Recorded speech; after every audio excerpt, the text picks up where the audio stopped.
This lecture is going to be about k-means clustering. And k-means is actually a relatively old technique that was developed quite a while ago, but it remains very useful for kind of summarizing high-dimensional data and for getting a sense of, what patterns your data show and what observations are similar to each other and what observations are very different from each other.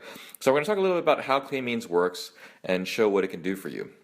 So the basic principle behind k-means clustering is that you have to first define what does it mean for things to be similar to each other, and what does it mean for things to be different from each other. So in some sense, you want to define what does it mean to be close, how do we group things together, and how do we visualize this grouping, and then once we visualize the grouping, how do we interpret what we see.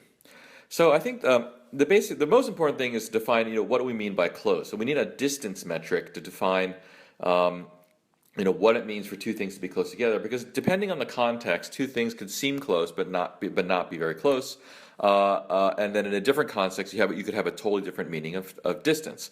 And so this is a very important step, and if you don't do it well, you end up with nonsense at the end. So you get kind of the classic garbage in, garbage out.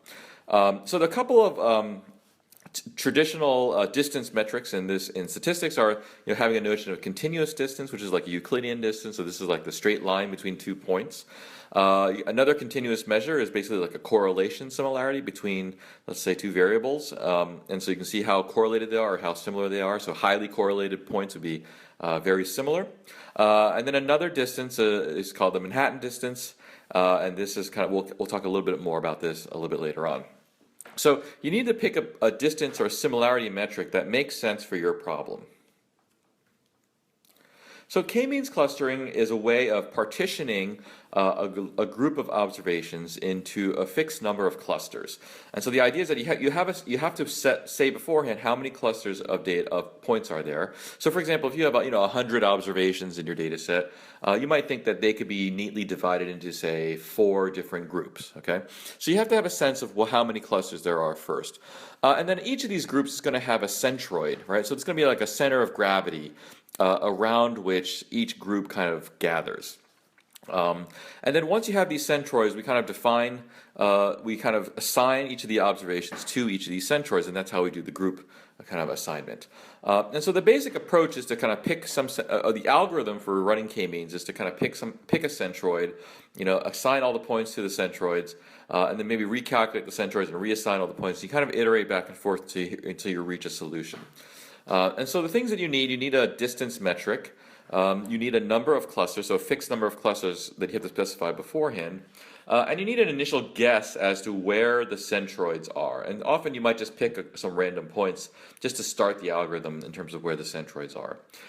The k-means clustering algorithm will produce a final kind of estimate of where the cluster centroids are, and it will tell you which centroid each observation is assigned to.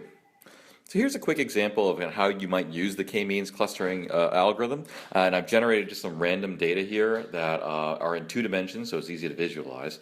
And so the x-coordinates and the y-coordinates all come from a normal distribution with different means. So I've specifically created 3 different kind of clusters for these 12 observations. So each cluster has 4 observations in it. So when I plot the data, it's very obvious that this is where that there are 3 clusters.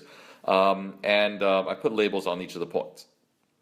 So here we see that the algorithm started, and I've just chosen some 3 random points to be the centroid. So you see there's a kind of a red plus and a purple plus and an orange plus down at the bottom. So those are the random starting points for the centroids. And then you can see the first thing we're going to do is we're going to take each of our data points and assign to it the closest centroid, right? So you can see, for example, point number 8 at the very top. The closest centroid is the red plus over on the upper left, so that gets assigned to that cluster. And then point number 4 down the lower left here, that gets assigned to the red cluster also.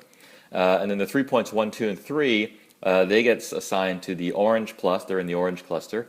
And then the rest of the points are closest to the purple little plus there, so they get assigned to the purple cluster. And so that's the first kind of initial grouping of the points to the 3 different clusters.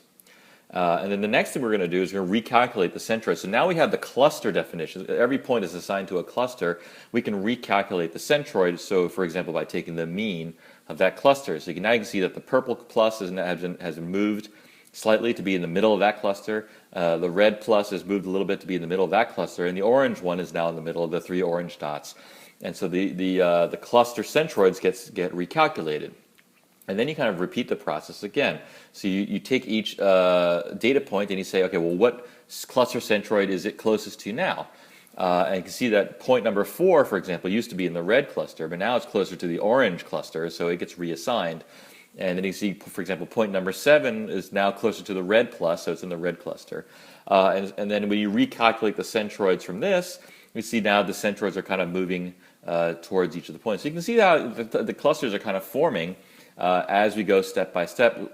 So the two processes are to assign the points to each cluster, and then to update the centroid locations.